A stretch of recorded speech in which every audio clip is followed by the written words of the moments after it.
What's up, everybody? Welcome back to the Real Heroes Show. You got Cory, Nick, and Shane here, and in this video, we are talking light spoilers on the movie Dune, Denis Villeneuve's new sci-fi epic that has hit cinema and HBO Max. HBO Max this weekend. There will be some spoilers in this, but if you want to get real deep into the spoiler chat, catch us on our live stream, which will be when this video goes live tonight at 8 p.m. Eastern Standard Time. If you're watching this video after Monday, the live stream will go up on the channel after it's over, so you can dive into all the spoilers with us there. Nick, Shane, it's a good fucking weekend. How are you guys doing? Yeah, it's been a sci-fi filled weekend. Yeah, sure. That's for sure. Invasion, Foundation, Dune. There's a lot going on. Shane, how are you, man? Cory, I am Dune. Great. Wah, wah. So Shane said he was going to do that before the show started, and I doubted whether he'd let his lame ass white person through. No, but he did. So I will fully commit to lame puns all the time. To the bit. So very short non-spoiler discussion before we kind of dive into some of our likes and dislikes. Nick, would you recommend that somebody watches this movie? 1,000%, 10,000%. Does it deserve a 7 out of 10 or better? It doesn't deserve a 7 out of 10. It deserves everything higher than a 7 out of 10. Perfect. 100%. Without spoiling too much, what are some quick likes and dislikes from you? The acting. Okay. Acting for sure. Cinematography, the score, the audio effects. I saw it in probably the best theater it was made for. It says Dolby Cinema. I saw it in Dolby, which Dolby Screen, Dolby Atmos. Yep. I was mind blown just for the sake of the theater experience as well. Which, and a week before I saw No Time to Die, which, it sounded good. It looked good. Same theater. Yeah. It sounded good, looked good.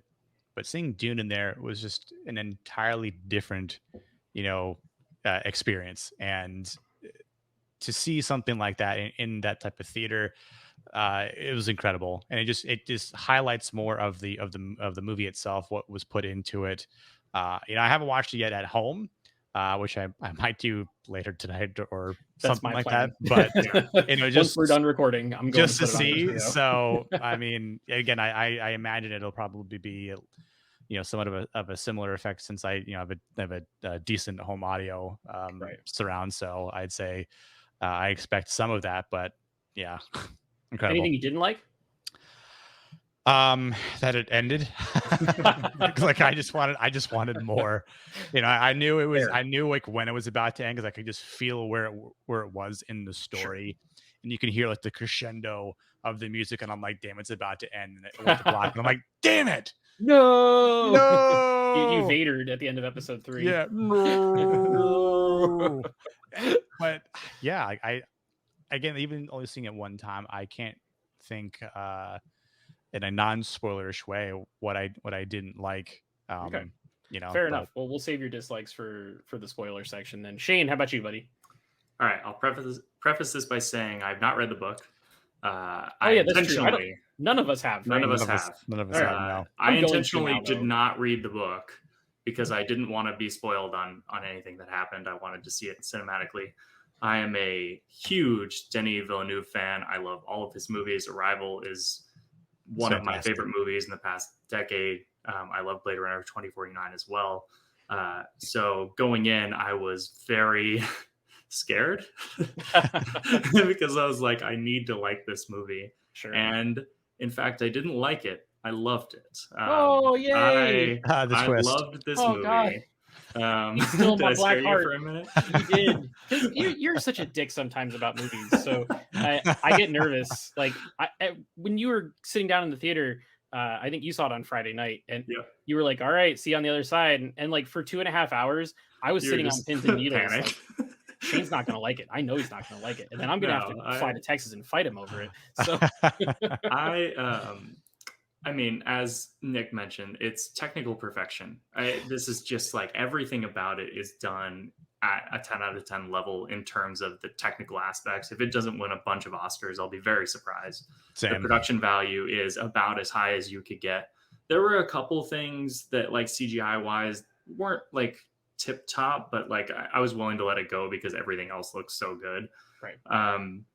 I loved the acting. Rebecca Ferguson is actually the standout. I did not So expect good. that. She was Crushed it. phenomenal in this Crushed movie. I mean, like the only one who I think isn't as big on the acting chops as Jason Momoa, but he's still good. It's not like anyone gives in a bad performance here. Acting was phenomenal.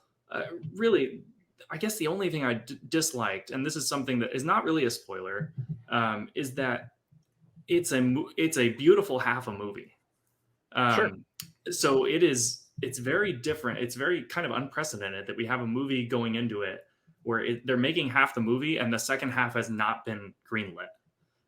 Every other, let alone so like being made, not even greenlit. yes. I mean, we talked about this before, but like the best comparison I can give you is like if we went into the Harry Potter series and they made Deathly Hallows Part 1 and they were like, we might make Part 2.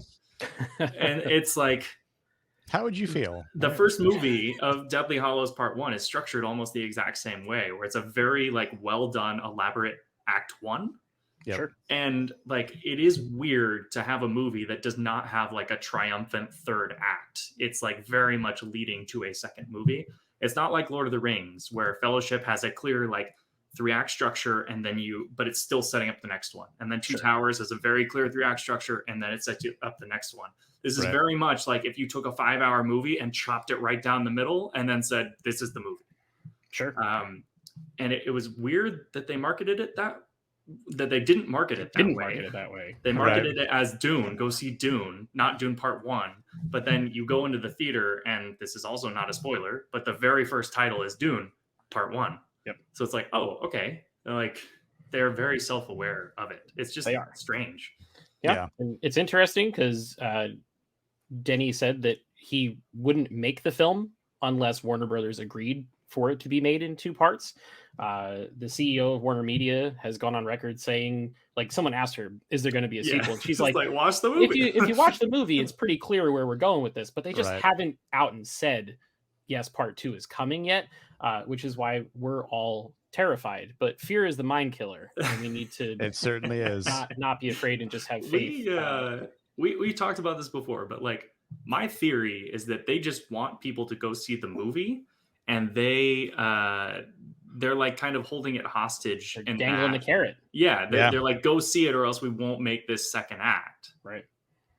It's like having verbal confirmation without actually having the verbal confirmation we want to hear, so that we know and can safely think, okay, we're getting part 2, guys. It's okay. We're fine. We're fine. We'll finish the book. Right. So I will say, like, to anyone watching this, like, go see this in theaters. And I know they didn't mention that box office was the number one thing, but like, number one, like, this is a movie that you need to see in theaters anyways, just because it's technically gorgeous. Like, go see it in the biggest screen you can find in your city.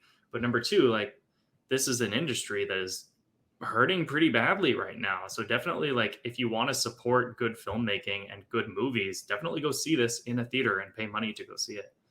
Yeah.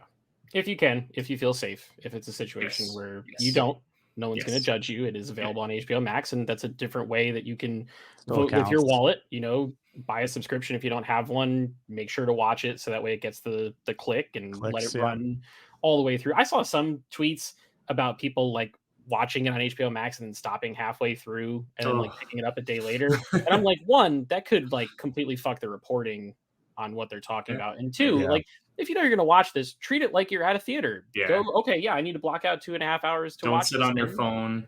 Right. Yeah. Watch the movie. Make a bowl of popcorn. Turn all the lights off. Watch it like you're in a theater and enjoy it. Yeah, I would say this movie deserves and demands respect. As does the book too. And from a few people that I know that have read the book, have said it's pretty spot on. So again, I want to read. I'd like to read the entire 6-book saga moving forward. Yeah. I hear the later ones are kind of get weird off, but it gets weird, like even in the second book. So I mean, I think if they were to even maybe do the second or the third book, sure, but even then, if it just gets a part 1 and 2, like, I think that alone would be sufficient enough to please all us sci-fi nerds And again, if Denny's doing both, then we're going to actually have like consistency, and it's going to be, could potentially be one of the best like 2-part movies ever in cinematic history. So I'm gonna have a small rant here, but just the state of cinema as it is right now, like it was so goddamn refreshing. It was so goddamn refreshing to see a movie that treated its audience with respect. Like, they didn't have to spell it out for you, despite this being a property that is apparently very dense and hard to adapt. And they glossed over some things. I haven't seen the 1984, whichever Dune one either. But like I talked to my parents who have, and they said like they missed some of the explanations from that movie in this one. And I was like, that movie not really that important. It's the whole book. The whole book, yeah. So and I can't imagine doing that. Yeah, and like for example, like there's a couple things that like spice, the importance of spice, they don't explain entirely. They explain that it's important and give a couple lines. But I guess in the old one, they explained a lot more. And like, you don't really need it. Like, and there's nothing apart from a couple things, which we'll talk about in the spoilers, that it's like outwardly telling the audience how to feel or how to interpret this story. It's very much like the audience is going to figure it out. We're just going to present it to them. There's a lot of show, don't tell. And I expected the reverse. And so it was just so awesome to see that. Yeah. 100%. Yeah. I would say my non-spoiler review is go see this fucking movie. Yeah. The end. So let's get into the spoilers on it. Nick, you kind of touched on this, but Greig Fraser, the cinematographer, knocked the holy hell out of this movie. He better win something for that. The Oscar for cinematography is locked up for Dune, right? I'm sorry, no one's going to compete with that. I don't care what you say. The sense of scale was incredible. Oh, it was like when you especially when, I mean, not even just with the cities, the planets, the ships, but especially with Shai Hulud. I mean, that was one of the things I was looking forward to the most, and just like getting to see it a couple times was. You mean the Sarlacc? Sarlacc on crack. Exactly. It was so funny to me that like it felt like we kind of like the crate dragon. Yeah, we came full circle in this because Star Wars is a movie that kind of ripped off Dune. I mean, not ripped off, but like it was clearly inspired by homage, Dune. Yeah. It was clearly inspired by that book. George Lucas clearly read the book and liked the book when making Star Wars. Yep.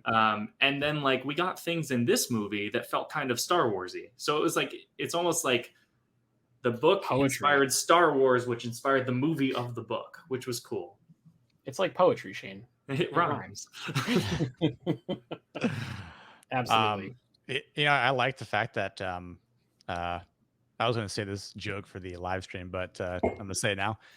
Oscar Isaac was able to, finally get the leadership recognition that he didn't get in the sequel Star Wars movies. So, he had that leadership role in him the entire time. But except he got duped pretty hard by his own doctor. So this is. I want to talk a little bit about the plot of the Harkonnens, because this is something that the books delve into a lot. So I researched it after the movie. Yeah. And I was wondering like how well it came across to you, because I was talking to my wife about it and she didn't quite get the conflict between the Harkonnens. Like she didn't get the plot that why they attacked Arrakis. Right. And did y'all have trouble understanding that at all? I wasn't sure, because like I felt like I understood what was happening. The only thing I missed was that I didn't realize that the Atreides were royal blood. Yeah. So I didn't realize that they technically had heir to the throne at some point. Which that's the reason why, or claim to the throne. Leto is not married to Lady Jessica, because he could then potentially potentially barter a royal agreement with a different family or whatever. Correct. So, I did not catch that in the movie. However, what I did catch was like the Emperor doesn't like how popular House Atreides is becoming and feels threatened. Mm-hmm. So he's going to set them up by sending them to a planet where they have no defenses and no surveillance, and then have the Harkonnens attack them. And I'm going to help you out, but nobody's going to know because it's on Arrakis, and the Harkonnens and Atreides have had problems in the past anyways. Yep. So they're just assuming it's a war between two houses. Yeah. So there's the one part in the movie that makes you think that there's a conflict outside of Arrakis between the two houses, and it's when Batista's character comes in and he's like, they gave it away to that filth. Right. Like, Yeah. He's okay. So there it's like, all right, they don't like the Atreides for some reason. Yeah. Apparently in the books, they dive a whole lot further. Yeah. Into There's the like conflict. a whole backstory conflict thing. And it's like thousands of years or something that they haven't gotten along. Yeah. That I didn't get in the movie. No. However, I don't think it's that important. Like, you can just be told there's a conflict. I don't think we need to know specifics like that. Right. And it's also obvious that the spice is extremely valuable. And, you know, from a wealth standpoint, the Harkonnens feel like they're getting screwed over because they're not going to be able to make money off spice anymore. The Atreides family is going to be able to do that. Their rise can continue, and that's really all the conflict you need. So, Can we talk about the Techno Union Army guy that was like talking to the soldiers? Who was like, blah, blah, blah. You know what I'm talking about? Yeah. It sounded so much like that dude in episode 2 of Star Wars. There's a lot, man. The Star Wars like visual parallels. Death Troopers. Yeah, it's There was a I will lot. say one thing that didn't really hit for me was the choreography was a little odd to me, and I wonder if that's like because they're trying to do like the slow hits versus the fast hits thing with shields. It felt a little off. I can't really explain why. I mean, I would say like maybe when they're actually fighting like in battle. But I know like when Timothy and Josh are like sparring, right? Like they're doing their practice. Like didn't seem so much like they were kind of trying to go slow, but that'd be something I'd have to pay attention to like tonight a second time and watch it again just to maybe be a little bit more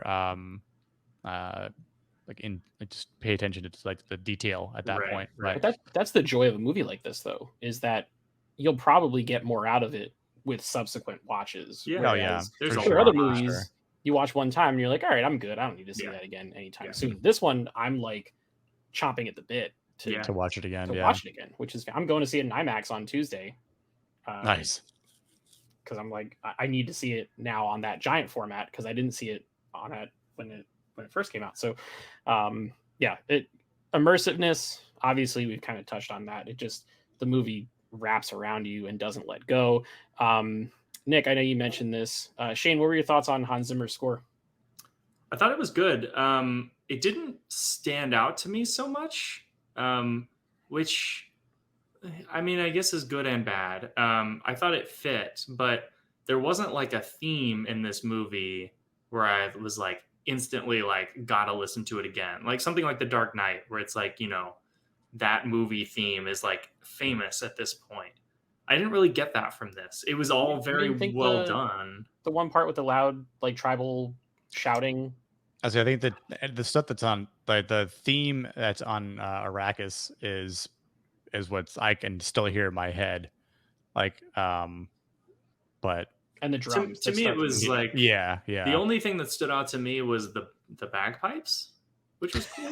Bagpipes are cool as shit. Yeah, that was kind of funny. I was like, really? It's just some random fucking bagpipe guy. Okay, yeah, sure. Why the fuck not? If we're on that, the little parasol that the guy from Devs had in the apparently that wasn't supposed to be in the movie, and interesting. They were nervous that the character was going to get like major sunburn while they were shooting, so they got that parasol for him to do like to hold while he wasn't filming, and then Denny was like, I love this, and the actor was like, I love it too, so they just put it in.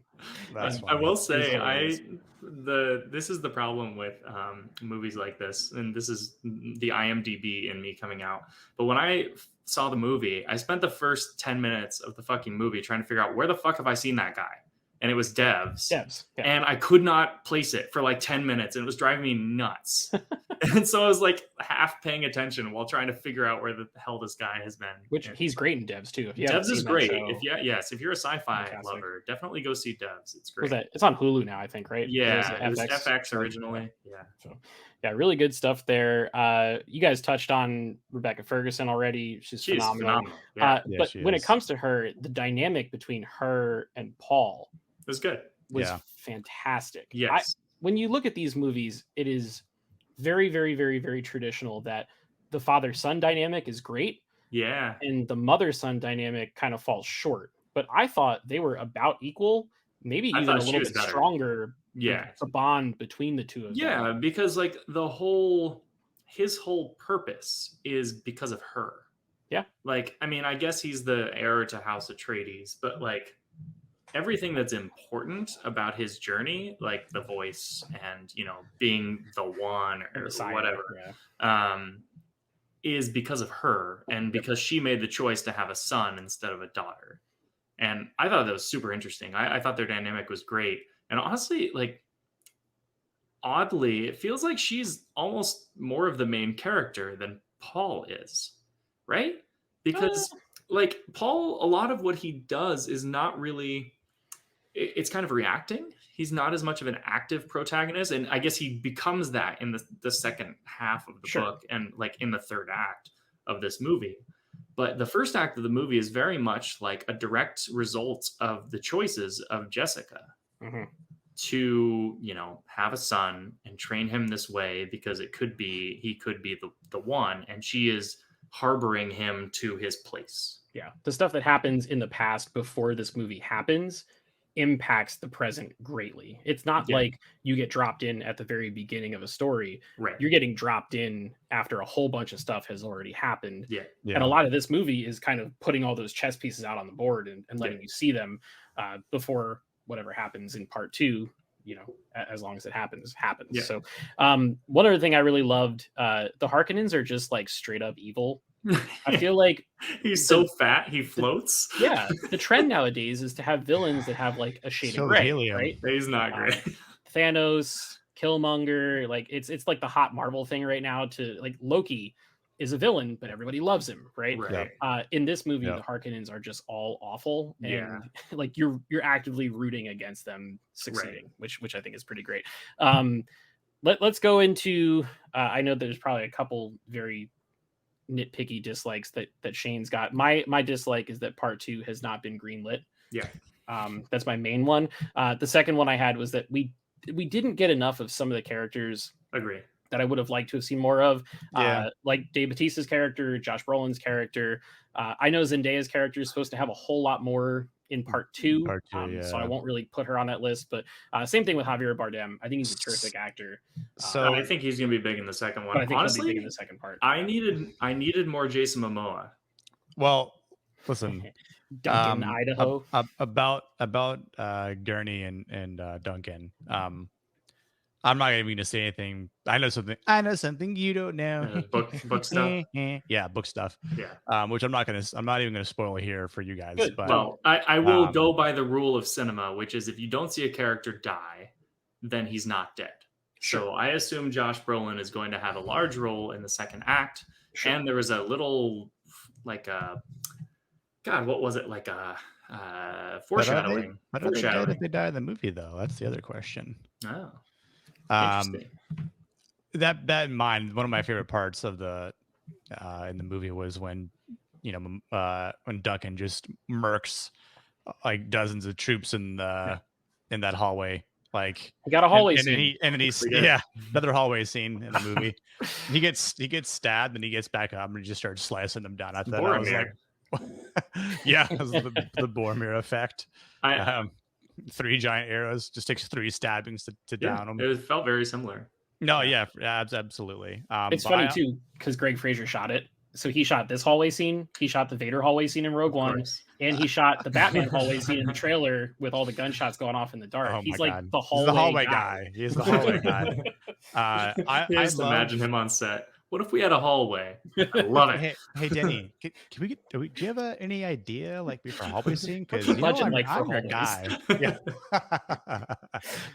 He's terrific. Like they're at the table. Then he's like, we got a hallway scene. Yes. High fives all around. Like that's gonna be epic. Yeah. No, I love the part when they were flying to be dropped off as exiles, right? And they start using the voice. Mm-hmm. Like that was just the voice is creepy. Listen, the voice in Dolby was just so like mind shattering. I was like, holy fuck, this is epic. I saw a comment on Reddit that was like, I was about to go get water for Timothee Chalamet in the theater. But yeah, like she was just, I mean, even in that scene, like Rebecca Ferguson was just incredible. And even I liked sort of like the misconception with the visions that Paul would get, and even when asked, do they always come true? And he's like, not always. And in the vision, we sort of see as it gets pieced together, it looks like he's the one that gets stabbed. Yeah. In that duel in the end. And they like give you the Duncan scene from earlier to show that like, oh, it does come true. And it's like, just kidding. Right. Yeah. And just kidding. He totally like outsmarted that dude. I can't think of his name.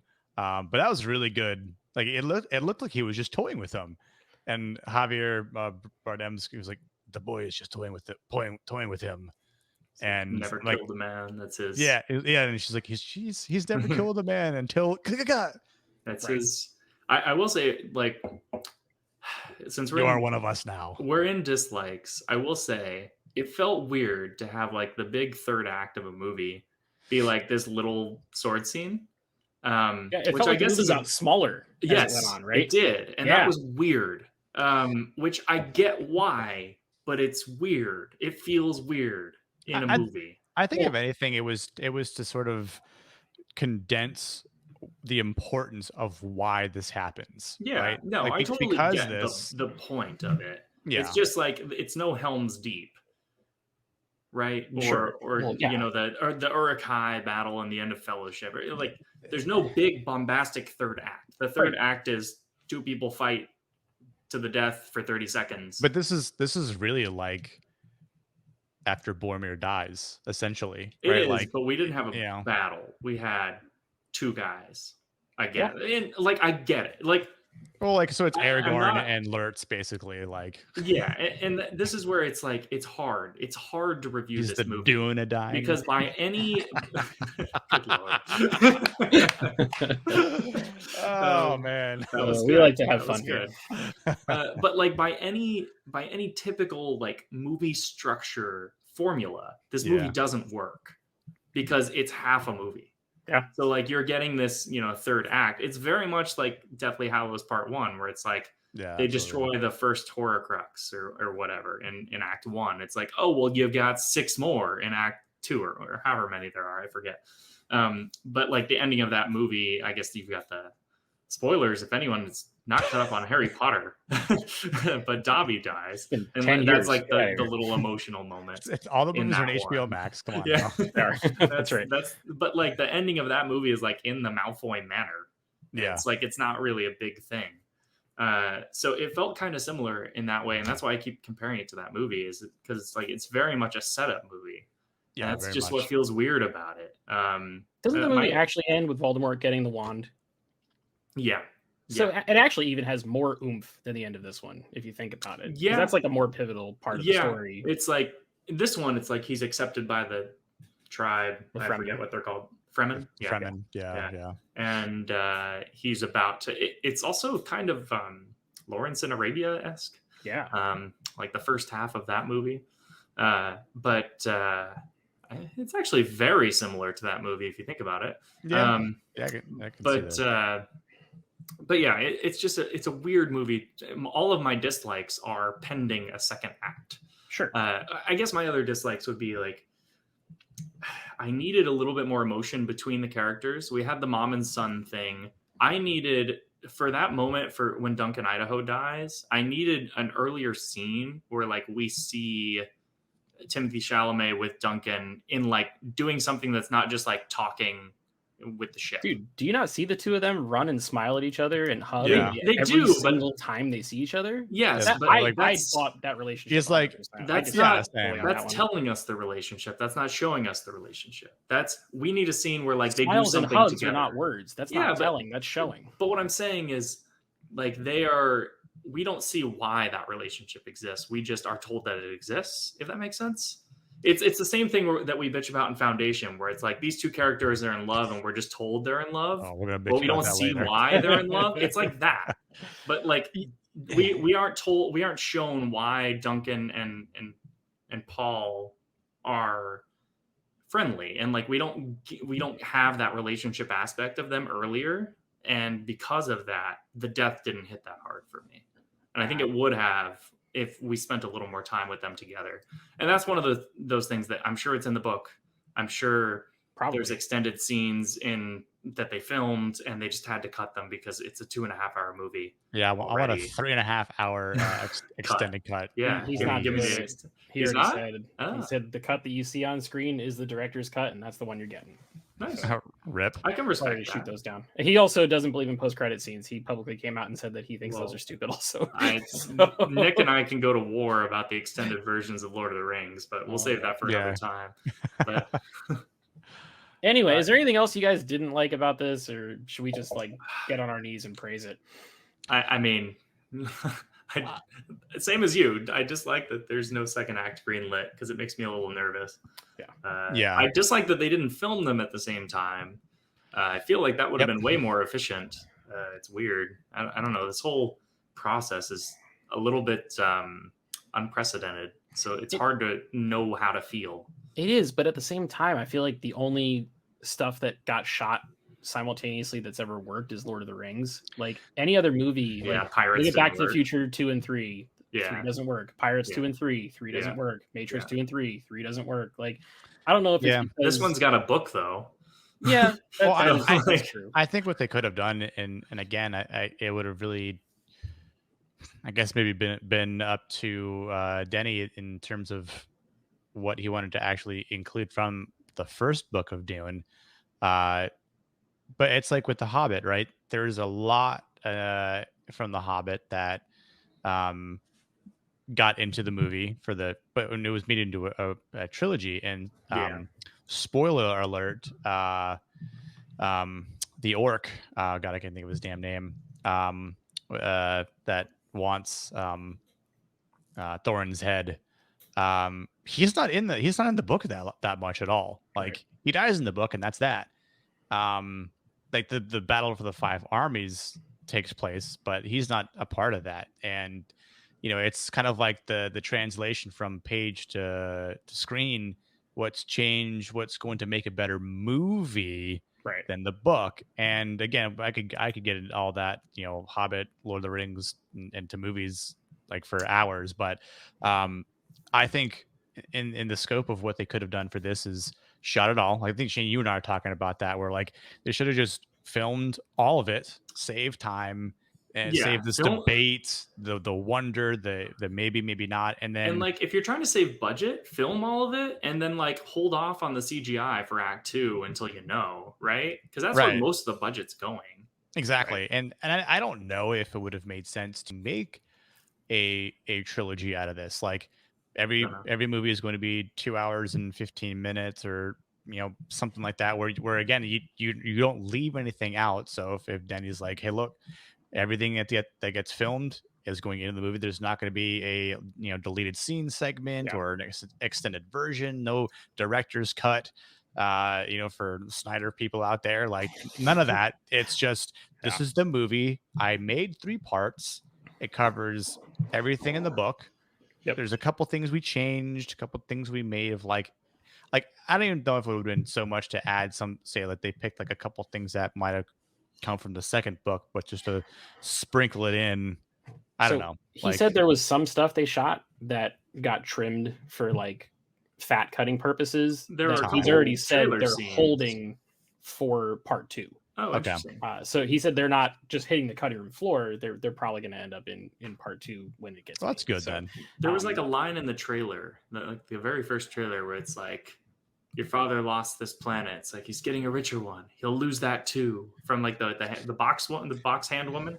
Yeah, and that was not in the movie. Things that were not in the movie. There's apparently it's not a boardroom scene. It's like a box hand movie. Like a dinner. It's like a dinner table scene. Is it the mother Mohayim? She's the Reverend Mother. Yeah, Reverend. Yeah. But yeah, there was some like dinner scene that a lot of exposition happened in that apparently didn't make it into the film that people were talking about on Twitter, and there were like photos from on set that surfaced or whatever. But who knows if we'll see the light of day on those? I'm not sure. But I trust Denny at this point, and I don't think he's going to steer us wrong. He clearly has respect for the source material. He says that he's loved it since he was 13 years old, and it's always been a dream of his to make it. So he did, and it was awesome. And nice. We've gone on for 35 minutes, which is far too long for this video. But if you want to talk with us more about it, you can come catch us on the live stream later tonight at 8 p.m. Eastern Standard Time.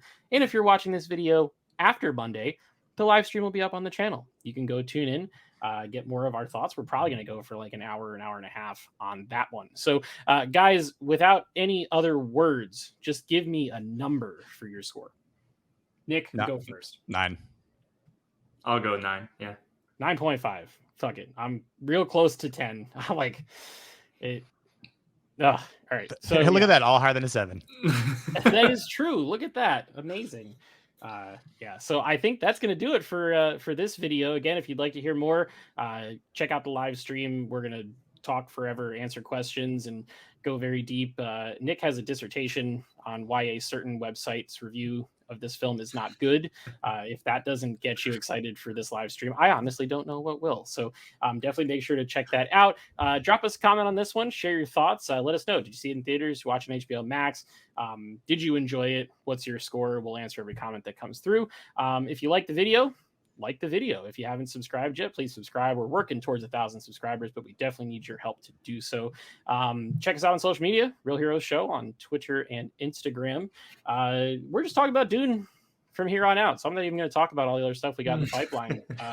Foundation's coming. Foundation got bumped from Monday to Tuesday already after 1 week of being the Monday slot, because Denny the God came in and did his thing. So Emperor Denny.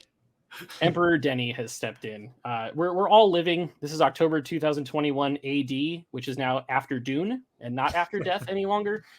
So be on the lookout for plenty of fresh new videos from us and lots of TV movie reviews. And until next time, we'll see you guys in the next video. Peace.